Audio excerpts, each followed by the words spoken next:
नमस्कार दोस्तों, स्वागत है आपका अपने सरकारी नौकरी अलर्ट चैनल पर। Uttar Pradesh current affairs plus static GK का एक बहुत ही बेहतरीन बेजोड़ मिश्रण यहाँ पर आपके लिए लेके आया है सरकारी नौकरी अलर्ट्स।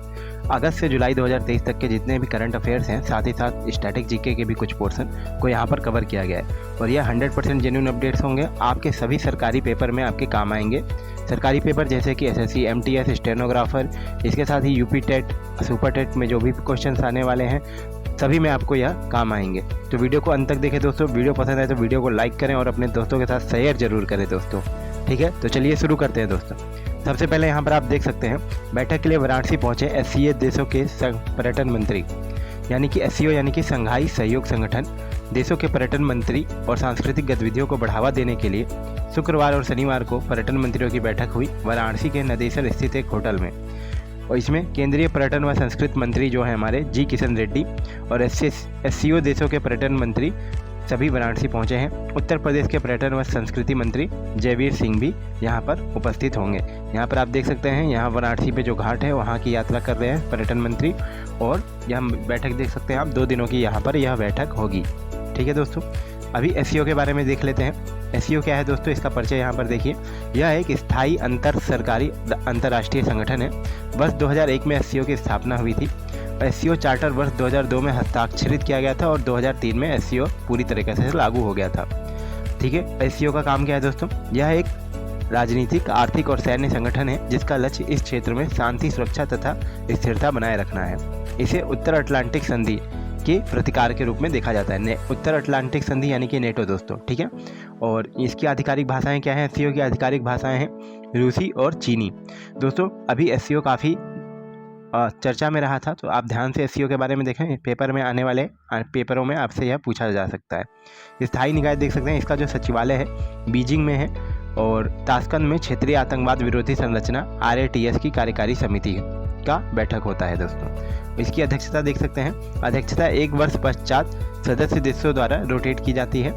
इसकी उत्पत्ति देख सकते हैं, 2001 में एससीओ के गठन से पहले कजाकिस्तान, चीन, किर्गिस्तान, रूस और तजाकिस्तान संघाई 5 के सदस्य थे। वर्ष 2001 में संगठन में उज्बेकिस्तान के शामिल होने के बाद संघाई 5 का नाम बदलकर एससीओ कर दिया गया। भारत और पाकिस्तान 2017 में एससीओ के सदस्य बने दोस्तों। यहाँ देख सकते हैं, ईरान 2003 में एससीओ का स्थायी सदस्य बनने के लिए तैयार था 2023 में, और ईरान 2023 में ही एससीओ का स्थायी सदस्य चुन लिया गया है। भारत को वर्ष 2005 में एससीओ का एक पर्यवेक्षक बनाया गया था और इसे आमतौर पर समूह की मंत्री स्तरीय बैठकों में भाग लिया है। ठीक है दोस्तों, तो आशा करता हूँ एससीओ के बारे में यहाँ आपको जानकारी मिल गई होगी। अभी आप देख सकते हैं, यूपी को मिला आयुष्मान उत्कृष्ट पुरस्कार 2022। ठीक है, उत्तर प्रदेश को आरोग्य मंथन कार्यक्रम में आयुष्मान उत्कृष्ट पुरस्कार 2022 से सम्मानित किया गया दोस्तों। नेशनल हेल्थ फैसिलिटी रजिस्ट्रार में विभिन्न स्वास्थ्य सुविधाओं को जोड़ने के लिए यूपी को राष्ट्रीय स्तर पर यह सम्मान मिला है। इस रजिस्टर में 28,728 स्वास्थ्य सुविधाओं को जोड़ने के साथ उत्तर प्रदेश देश में सबसे अच्छा प्रदर्शन करने वाला राज्य बन गया है। ठीक है दोस्तों, यहाँ पर आप देख सकते हैं, उत्तर प्रदेश के सचिव द्वारा यहाँ पर यह जो आयुष्मान उत्कृष्ट पुरस्कार 2022 है उसे ग्रहण किया जा रहा है। इसके साथ ही देख सकते हैं, लता मंगेशकर चौक का उद्घाटन हो चुका है। यहाँ पर आप देख सकते हैं, वीणा की फ़ोटो है जो कि लता मंगेशकर चौक पर लगाई गई है और लता मंगेशकर की 93rd यानी कि 93वीं जयंती के अवसर पर उत्तर प्रदेश के अयोध्या में सीएम योगी ने लता मंगेशकर चौक का उद्घाटन किया। इस मौके पर पीएम मोदी ने एक वीडियो संदेश भी जारी किया है और अयोध्या के इस चौक पर 40 फीट लंबी वीणा लगाई है। 40 फीट लंबी वीणा लगाई गई है जिसका वजन दोस्तों 14 टन है। ठीक है, तो आपके पेपर की दृष्टि से इंपॉर्टेंट होगा, आप इसे याद रखें। इसके अलावा मोस्ट इंपॉर्टेंट है, रानीपुर बना यूपी का चौथा और देश का 53वां टाइगर रिजर्व। ठीक है, रानीपुर उत्तर प्रदेश का चौथा और देश का 53वां टाइगर रिजर्व बन गया है। केंद्रीय पर्यावरण मंत्री भूपेंद्र यादव ने ऐलान किया है कि उत्तर प्रदेश में रानीपुर टाइगर रिजर्व भारत का 53वां बाघ रिजर्व बन गया है। यह राज्य में चित्रकूट जिले में रानीपुर में स्थित है तथा दुधवा, पीलीभीत और अमनगढ़ के बाद राज्य में चौथा टाइगर रिजर्व है। तो दुधवा, पीलीभीत और अमनगढ़ इसके पहले टाइगर रिजर्व यूपी में थे दोस्तों। और भूपेंद्र यादव ने कहा, 529.36 वर्ग किलोमीटर क्षेत्र में फैला नया टाइगर रिजर्व बाघ संरक्षण की कोशिशों को मौजूद करेगा। यूपी के बुंदेलखंड क्षेत्र में स्थित रानीपुर टाइगर रिजर्व मध्य प्रदेश स्थित पन्ना टाइगर रिजर्व से महज 150 किलोमीटर दूरी पर है और रानीपुर टाइगर रिजर्व में बाघ, तेंदुआ, भालू, सांभर, चित्तीदार हिरण, चिंकारा और कई पक्षी तथा सरीसृप भी पाए जाते हैं दोस्तों। तो ध्यान रखिएगा कौन कौन से जानवर पाए जाते हैं और कहाँ पर स्थित है, और इन तीनों का भी नाम आप जरूर याद रखिएगा। ठीक है दोस्तों, आगे चलते हैं। फैजाबाद कैंट का नाम बदला, अब इसका नाम होगा अयोध्या कैंट। लखनऊ से सांसद तथा रक्षा मंत्री राजनाथ सिंह ने मंगलवार को बताया कि फैजाबाद कैंट का नाम बदलकर अयोध्या कैंट करने के प्रस्ताव को मंजूरी दे दी गई है। इससे पहले अक्टूबर 2021 को उत्तर प्रदेश सरकार ने केंद्र की मंजूरी के बाद फैजाबाद रेलवे स्टेशन का नाम बदलकर अयोध्या कैंट करने की घोषणा कर दी थी। उत्तर प्रदेश के मुख्यमंत्री योगी आदित्यनाथ ने नाम बदलने को मंजूरी दे दी थी। ठीक है दोस्तों, तो जो फैजाबाद कैंट था उसको अयोध्या कैंट कर दिया गया है। अभी यहाँ पर आप देख सकते हैं तराई क्षेत्र में हाथी रिजर्व के निर्माण को मंजूरी दे दी गई है। पीलीभीत दुधवा रेंज में इस पे काम होगा। देख सकते हैं यहाँ पर जो हाथी रिजर्व है यह बनने जा रहा है उत्तर प्रदेश में पहले हाथी रिजर्व। ठीक है, यह उत्तर प्रदेश का पहला हाथी रिजर्व होगा और इसको मंजूरी मिल गई है। केंद्र सरकार से हरी झंडी मिलने के बाद प्रदेश के दुधवा पीलीभीत तराई क्षेत्र में तराई एलिफेंट रिजर्व का कार्य प्रारंभ हो जाएगा, जिससे बड़ी संख्या में हाथी की आबादी को भी प्रदेश में संरक्षित किया जाएगा। उत्तर प्रदेश में जल्द ही पहला हाथी अभ्यारण्य बनाने को तैयारी है। केंद्रीय वन और पर्यावरण मंत्रालय ने तराई हाथी रिजर्व को अपनी मंजूरी दे दी है, जिसे दुधवा टाइगर रिजर्व और पीलीभीत टाइगर रिजर्व किलोमीटर क्षेत्र में स्थापित किया जाएगा। ठीक है, दोनों को मिला करके इसे बनाया जाएगा। अभी यहाँ पर देख सकते हैं 10 दिवसीय multi sports event Uttar Pradesh के लखनऊ, वाराणसी, ग्रेटर नोएडा और गोरखपुर में आयोजित होंगे। देख सकते हैं खेलो इंडिया यूनिवर्सिटी गेम्स 2023 का यह कौन सा संस्करण है दोस्तों? 3rd संस्करण है, बहुत ही इंपॉर्टेंट है और यह 25 मई से शुरू होने वाला है, जिसमें उत्तर प्रदेश राज्य के 4 शहर बहु खेल आयोजन की मेजबानी करेंगे। ये जो 4 शहर हैं ये हैं लखनऊ, वाराणसी, ग्रेटर नोएडा और गोरखपुर। आप देख सकते हैं 10 दिवसीय KIUG 2023 यानी कि खेलो इंडिया यूनिवर्सिटी गेम 2023 जो 3 जून को समाप्त होगा, लखनऊ, वाराणसी, ग्रेटर नोएडा और गोरखपुर में आयोजित किया जाएगा। हालांकि शूटिंग कार्यक्रम नई दिल्ली में आयोजित किए जाएंगे। जो शूटिंग वाले गेम्स हैं वह कहाँ आयोजित किए जाएंगे दोस्तों? दिल्ली में। उद्घाटन समारोह लखनऊ में होगा, जबकि समापन समारोह वाराणसी में होगा। ठीक है दोस्तों, इसको याद रखिएगा, आपके लिए बहुत काफ़ी इंपॉर्टेंट होगा ये। इसके अलावा यहाँ पर आप देख सकते हैं यूपी के मुख्यमंत्री योगी आदित्यनाथ ने 1 डिस्ट्रिक्ट 1 स्पोर्ट योजना की शुरुआत की। ठीक है, अब उत्तर प्रदेश में मुख्यमंत्री योगी आदित्यनाथ की अगुवाई वाली सरकार ने ODOP यानी कि एक जिला एक उत्पाद की तर्ज पर अब 1 डिस्ट्रिक्ट 1 स्पोर्ट्स योजना भी शुरू की है। अब यूपी के हर जिले में अपना अलग अलग खेल होगा और उसकी अलग अलग पहचान की भी सुनिश्चित होगी। योगी आदित्यनाथ सरकार को उम्मीद है कि ODOP कार्यक्रम राष्ट्रीय और अंतर्राष्ट्रीय स्तर पर राज्य का प्रतिनिधित्व करने वाले खिलाड़ियों को तैयार करने का एक मंच बनेगा। अधिकारियों के अनुसार यूपी के 75 जिलों में से प्रत्येक में एक खेल की पहचान की जाएगी। ठीक है दोस्तों, उत्तर प्रदेश सरकार की सौगात है, हर जिले में अब एक खेल को बढ़ावा दिया जाएगा।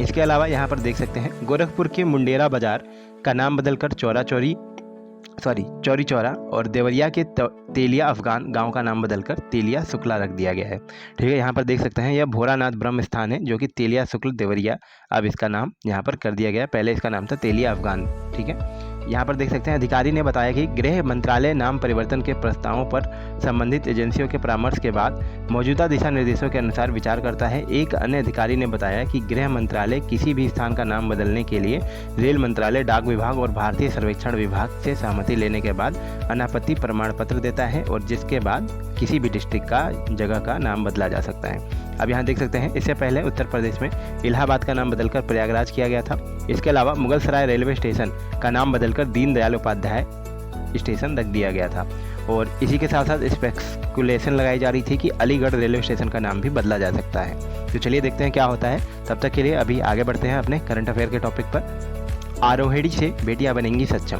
ठीक है दोस्तों, बेटियों को सक्षम व आत्मनिर्भर बनाने के लिए उत्तर प्रदेश में आरोहिणी पहल प्रशिक्षण कार्यक्रम चलाया जाएगा। सभी आवासीय विद्यालयों में ये कार्यक्रम चलाकर बेटियों को उनके अधिकारों के प्रति जागृत या सजग बनाया जाएगा। मुख्यमंत्री योगी आदित्यनाथ के निर्देश पर यह कार्यक्रम शुरू किए गए।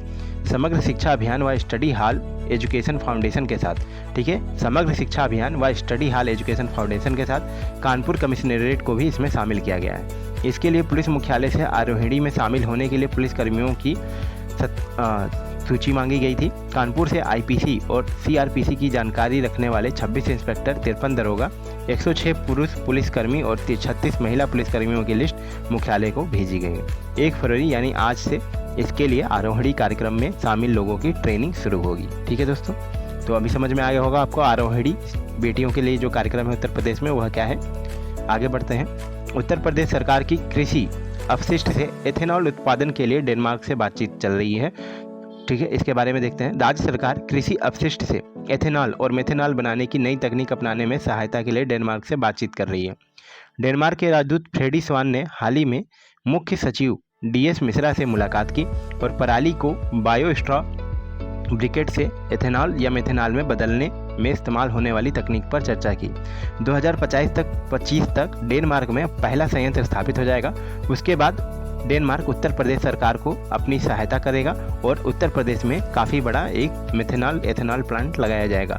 ठीक है, तो यह उत्तर प्रदेश डेनमार्क की सहायता से लगाएगा, इसको ध्यान रखिएगा दोस्तों। इसके अलावा यहाँ पर आप देख सकते हैं केंद्रीय मंत्री मनसुख मंडाविया ने इफ्को में नैनो यूरिया प्लांट का उद्घाटन किया। ठीक है, अब यह नैनो यूरिया प्लांट कहाँ पर बना है दोस्तों? केंद्रीय मंत्री health and family welfare and chemicals and fertilisers doctor Mansukh Mandaviya ने मंगलवार को फूलपुर इफ्को में, ठीक है, फूलपुर इफ्को में नैनो यूरिया प्लांट का उद्घाटन किया। इस मौके पर उन्होंने कहा कि नैनो यूरिया का उत्पादन न केवल सस्ता है बल्कि इससे किसानों के जीवन में क्रांतिकारी बदलाव आएगा। बरेली के आंवला और प्रयागपुर के फूलपुर, ठीक है, बरेली के आंवला और प्रयागपुर के फूलपुर इफ्को प्लांट में नैनो यूरिया का उत्पादन शुरू हुआ है दोस्तों। ठीक है, अब नैनो यूरिया से क्या फ़ायदा होता है दोस्तों? उर्वरक सेक्टर में नई क्रांति आती है और किसानों को फसल बचाती है। यह देखिए, इसमें क्या होता है, आपका पॉल्यूशन कम होता है नैनो यूरिया बनाने में और इसका कीमत भी बहुत कम है। इसके साथ साथ एक बोरी यूरिया को एक बोतल नैनो यूरिया रिप्लेस कर सकती है। ठीक है, इसका मतलब यह है कि किसानों को बोरी खरीद कर ट्रांसपोर्ट का पैसा भी नहीं देना पड़ेगा, पॉल्यूशन कम होगा और साथ ही साथ उत्पादन बहुत ज़्यादा बढ़ेगा दोस्तों। तो इसीलिए नैनो यूरिया को हर जगह यहाँ पर बढ़ावा दिया जा रहा है। और आप याद रखिएगा कि बरेली के आंवला और प्रयागपुर के फूलपुर में नैनो यूरिया का प्लांट लगाया गया है। ठीक है, अब यहाँ पर देख सकते हैं बनारसी पान और लंगड़ा आम को मिल गया है GI टैग। उत्तर प्रदेश में GI टैग पाने वाली वस्तुओं की सूची में बनारस का पान सबसे नया है। भारत सरकार के जियोग्राफिकल इंडिकेशन रजिस्ट्री कार्यालय यानी कि जियोग्राफिकल रजिस्ट्री ऑफिस चेन्नई, जो कि चेन्नई में है दोस्तों, यहाँ ध्यान रखिएगा आप, पिछले ही दिनों कुछ वस्तुओं को GI टैग दिया है, जिसमें यूपी में ही महोबा के पान, ठीक है, महोबा के पान को और बनारसी पान को और लंगड़ा आम को GI टैग दिया गया है। अच्छा, GI टैग का मतलब क्या होता है? यानी GI टैग का मतलब होगा आपका भौगोलिक संकेतक। ठीक है, यह एक प्रतीक है जो मुख्य रूप से किसी उत्पाद को उसके मूल क्षेत्र से जोड़ने के लिए दिया जाता है। ठीक है, GI टैग के जरिए उत्पादों को कानूनी संरक्षण मिलता है। साथ ही GI टैग किसी उत्पादन की अच्छी गुणवत्ता का पैमाना भी होता है, जिससे देश के साथ साथ विदेशों में भी उस उत्पादन के लिए बाजार आसानी से मिल जाता है। भारत का पहला GI टैग किसे मिला था दोस्तों?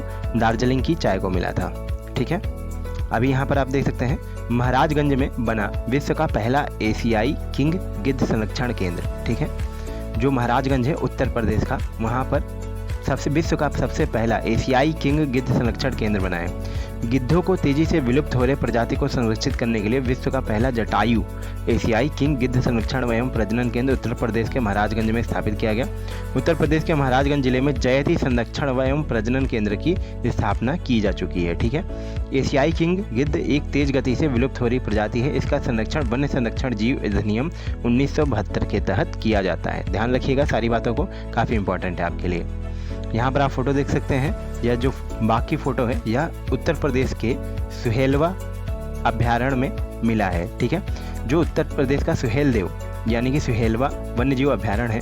पहले वहाँ पर बाघ नहीं पाए जाते थे, लेकिन अभी वहाँ पर बाघ की फोटो मिली है, जिसे उसको नया बाघ रिजर्व घोषित कर दिया गया है। यहाँ पर आप देख सकते हैं इस अभ्यारण्य की स्थापना 1988 में की गई थी और उत्तर प्रदेश के श्रावस्ती, बलरामपुर और गोंडा जिलों में स्थित है। यह इसका क्षेत्रफल 452 वर्ग किलोमीटर है और भारत और नेपाल की सीमा पर भी यह स्थित है, सुहेलवा वन्यजीव अभ्यारण्य। अच्छा, इसमें यह इसलिए फेमस है सुहेलवा वन्यजीव अभ्यारण्य क्योंकि यहाँ भाबर और तराई क्षेत्र है। अब भाबर क्षेत्र और तराई क्षेत्र क्या होता है? भाबर क्षेत्र भारत के उत्तरी मैदानों में स्थित एक संकीर्ण भूमि का एक पतला टुकड़ा है। पहाड़ों से उत्पन्न नदियाँ नीचे बहते हुए इस क्षेत्र में कंकड़ जमा करती हैं। यह शिवालिक की ढलानों के समानांतर चलता है और लगभग 8 से 16 किलोमीटर की चौड़ाई होती है। अब तराई क्षेत्र क्या है दोस्तों? भाबर क्षेत्र के दक्षिण में ही वहाँ नदियों के धारा फिर से उभरते हैं और एक नम झीली और दलदली क्षेत्र उत्पन्न करते हैं, जिसे तराई के नाम से जाना जाता है। ठीक है दोस्तों, तो याद रखिएगा उत्तर प्रदेश का सुहेलवा अभ्यारण्य है, जिसमें पहला बाघ का फोटो मिला है, यानी कि बाघ का प्रमाण मिला है। ठीक है, आगे चलते हैं। लखनऊ और हरदोई जिले में PM मित्र मेगा टेक्सटाइल पार्क बनेगा। अच्छा, उत्तर प्रदेश का जो लखनऊ और हरदोई जिला है वहाँ पर PM Mitra mega textile park बनेगा। इसको देख सकते हैं आप। 18 अप्रैल 2023 को केंद्रीय वाणिज्य और उद्योग तथा वस्त्र मंत्री पीयूष गोयल ने मुख्यमंत्री योगी आदित्यनाथ की उपस्थिति में राज्य के लखनऊ और हरदोई में पीएम मित्र पार्क का शुभारंभ किया। ठीक है दोस्तों, इस परियोजना की सबसे खास बात यह है कि इसमें कपड़ों का पूरा काम एक ही जगह पर होगा। सरकार के इस मेगा इंटीग्रेटेड टेक्सटाइल पार्क से कपड़े तैयार करने से लेकर उसकी मार्केटिंग, डिजाइनिंग और एक्सपोर्ट सभी एक जगह से हो पाएंगी। ठीक है दोस्तों, प्रधानमंत्री नरेंद्र मोदी ने ट्वीट करके इसकी जानकारी दी। प्रधानमंत्री ने ट्वीट करके कहा है कि PM Mitra mega textile park 5F, जिसको याद रखिएगा, farm to fibre to factory to fashion to foreign, ठीक है, विजन के रूप में कपड़ा क्षेत्र को बढ़ावा देगा यह। ठीक है दोस्तों, याद रखिएगा, लखनऊ और हरदोई जिलों में PM Mitra mega textile park बने हैं अभी। इसके अलावा यहाँ देख सकते हैं, बेल्जियम की कंपनी जल्द ही अयोध्या में शुरू करेगी बायोडीजल परियोजना। 2 साल के पायलट प्रोजेक्ट के लिए अयोध्या शहर का चयन किया गया है, जिसका उद्देश्य कचरे से बायोडीजल उत्पादित करना है। बेल्जियम स्थित कंपनी वीटो की उम्मीद है कि, कौन सी कंपनी है दोस्तों? वीटो, ठीक है, उम्मीद है कि वे जल्द ही अयोध्या में इस प्रोजेक्ट का शुभारंभ करेंगे। अधिकारियों के अनुसार यह कंपनी साफ तकनीक और विकास के लिए ध्यान केंद्रित करती है और प्रोजेक्ट पर काम शुरू कर चुकी है। बेल्जियम स्थित वीटो कंपनी भारत के अयोध्या में कचरे से बायोडीजल उत्पादित करने के लिए 2 साल के पायलट प्रोजेक्ट परियोजना को शुरू करने जा रही है। प्रोजेक्ट शुरू में 1 टन प्लास्टिक कचरे का उपयोग बायोडीजल उत्पादन के लिए किया जाएगा। अधिकारियों के अनुसार कंपनी पहले से ही प्रोजेक्ट पर काम कर रही है। अयोध्या इस पायलट प्रोजेक्ट के लिए चुना गया है क्योंकि जनवरी 2022 में राम मंदिर खुलने के बाद भक्तों की भीड़ में कचरे की उत्पत्ति में बढ़ोतरी की जानी है। ठीक है, राम मंदिर के बाद कचरे में बढ़ोतरी होगी, इसलिए यहाँ पर अयोध्या को चुना गया है बायोडीजल उत्पन्न करने के लिए। कंपनी का नाम है दोस्तों वीटो और कंपनी कहाँ की है? बेल्जियम की है। ठीक है, अभी यहाँ पर आगे देखेंगे, स्वच्छ भारत मिशन शहरी उत्तर प्रदेश को हुडको पुरस्कार से सम्मानित किया गया। ठीक है, अब देख सकते हैं आप, आवास एवं शहरी विकास निगम लिमिटेड हुडको के 53वें स्थापना दिवस पर आयोजित कार्यक्रम में मनोज जोशी, सचिव आवास एवं शहरी कार्य मंत्रालय के, भारत सरकार द्वारा राज्य मिशन निदेशक उत्तर प्रदेश नेहा शर्मा को यह पुरस्कार प्रदान किया गया है।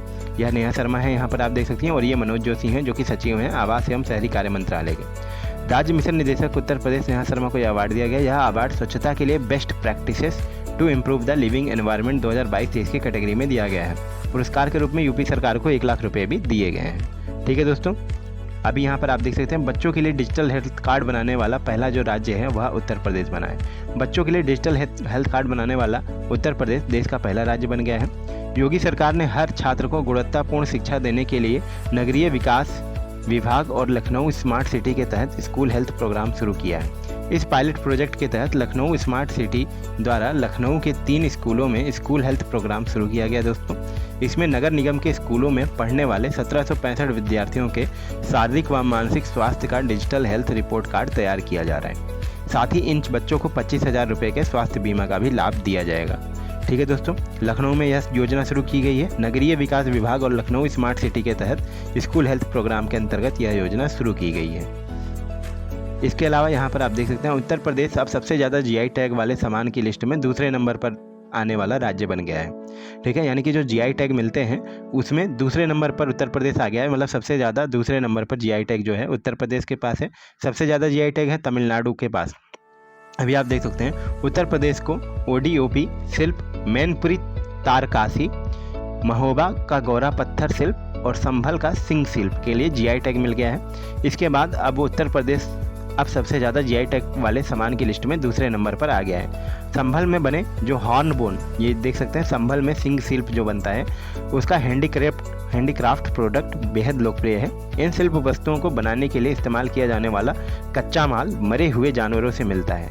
संभल के सींग और हड्डी के उत्पाद पूरी दुनिया में जाने जाते हैं। ठीक है दोस्तों, पहले नंबर पे कौन आता है? तमिलनाडु आता है। हमेशा याद रखिएगा, तमिलनाडु को 55 जीआई टैग मिले हैं, जबकि यूपी और कर्नाटक को 48 और 46 जीआई टैग मिल चुके हैं टोटल। इसके अलावा यहाँ पर आप देख सकते हैं, ग्रामीण बच्चों के लिए ऑनलाइन शिक्षा कार्यक्रम पहल का उद्घाटन किया गया। उत्तर प्रदेश में मुख्य सचिव दुर्गा शंकर मिश्रा ने 15 मई को राजकीय यूपी सैनिक इंटर कॉलेज सरोजनी नगर लखनऊ में एक ऑनलाइन ग्रामीण शिक्षा कार्यक्रम पहल का उद्घाटन किया है। यह कार्यक्रम माध्यमिक शिक्षा विभाग द्वारा आईआईटी कानपुर के सहयोग से तैयार किया गया। ठीक है, माध्यमिक शिक्षा विभाग द्वारा आईआईटी कानपुर के सहयोग से तैयार किया गया। इस पहल का उद्देश्य ग्रामीण बच्चों को शैक्षिक अवसर उपलब्ध कराना है जिनकी गुणवत्तापूर्ण शिक्षा तक सीमित पहुँच है। पहल ग्रामीण और शहरी क्षेत्रों के बीच शिक्षा की खाई को पाटने के लिए बनाया गया है। इस कार्यक्रम के तहत प्रारंभिक चरण में राज्य के 10 सरकारी माध्यमिक विद्यालयों में मुफ्त ऑनलाइन शिक्षा प्रदान की जाएगी दोस्तों। इन कक्षाओं के माध्यम से ग्रामीण क्षेत्रों के छात्र विज्ञान और गणित से जुड़ी नवीनतम जानकारी प्राप्त कर सकेंगे। मुख्य सचिव ने कहा कि ऑनलाइन ग्रामीण शिक्षा पहल एक नई और अच्छी शुरुआत है। ठीक है दोस्तों, तो उत्तर प्रदेश में ऑनलाइन शिक्षा कार्यक्रम जिसका नाम है पहल, इसका उद्घाटन किया गया है। यहाँ पर आप देख सकते हैं हॉकी इंडिया सब जूनियर चैंपियनशिप में ओडिशा को उत्तर प्रदेश ने 7-1 से हरा दिया है दोस्तों। पहली बार उत्तर प्रदेश ने यह जो हॉकी चैंपियनशिप है वह जीता है। इसके लिए यहाँ पर आप देख सकते हैं, इसकी फ़ोटो भी है। ओडिशा के बिरसा मुंडा अंतर्राष्ट्रीय हॉकी स्टेडियम में चल रही थी 13वीं हॉकी इंडिया सब जूनियर पुरुष राष्ट्रीय चैंपियनशिप 2023। याद रखिएगा कहाँ पे हो रही थी यह, और इसमें जो खेला गया फाइनल मुकाबला है उसमें उत्तर प्रदेश ने ओडिशा को 7-1 से हराकर खिताब पर कब्जा कर लिया है। अभी यहाँ पर आप देख सकते हैं डॉक्टर मनसुख मंडाविया ने राष्ट्रीय खाद्य सुरक्षा और मानक प्रशिक्षण केंद्र खोला है। उत्तर प्रदेश के गाजियाबाद में भारतीय खाद्य सुरक्षा और मानक प्रशिक्षण प्राधिकरण के लिए राष्ट्रीय प्रशिक्षण केंद्र के उद्घाटन के दौरान केंद्रीय स्वास्थ्य और परिवार कल्याण मंत्री डॉक्टर मनसुख मंडाविया, याद रखिएगा केंद्रीय स्वास्थ्य परिवार कल्याण मंत्री डॉक्टर मनसुख मंडाविया ने देश के विकास में नागरिकों को स्वास्थ्य के महत्व को बताया। गाजियाबाद में यह खोला गया है आपका राष्ट्रीय खाद्य सुरक्षा और मानक प्रशिक्षण केंद्र, और इसके अलावा स्ट्रीट वेंडर्स के लिए खाद्य सुरक्षा दिशा निर्देशों के बारे में प्रशिक्षण मॉड्यूल प्रदान करने के लिए एक ई-लर्निंग ऐप खाद्य सुरक्षा और प्रमाणन लॉन्च किया गया था दोस्तों। अंत में मंडाविया ने FSCCI के द्वारा विकसित 2 पुस्तकों बाजरा श्री अन्ना रेसिपीज और हेल्दी यू का विमोचन किया, जो भारत में स्वास्थ्य और कल्याण की समृद्धि विरासत पर प्रकाश डालते हैं। किताब का नाम याद रखिएगा, डॉक्टर मनसुख मंडाविया जो कि केंद्रीय स्वास्थ्य और परिवार कल्याण मंत्री हैं, इन्होंने यह किताबों का अनुमोदन किया है यानी विमोचन किया है, जिसका नाम है बाजरा श्री अन्ना रेसिपीज और हेल्दी यू। ठीक है, अभी आगे चलते हैं। यूपी में नंद बाबा मिल्क मिशन स्कीम 2023 की शुरुआत की गई है दोस्तों।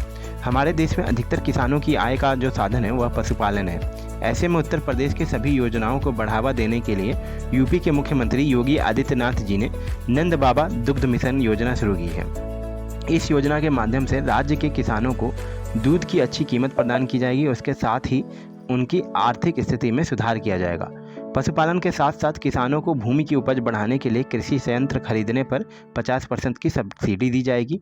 पशुपालक करने वाले किसानों को दुग्ध उत्पादक सहकारी समितियों द्वारा अपने ही गांव में दूध बेचने की व्यवस्था की जाएगी दोस्तों।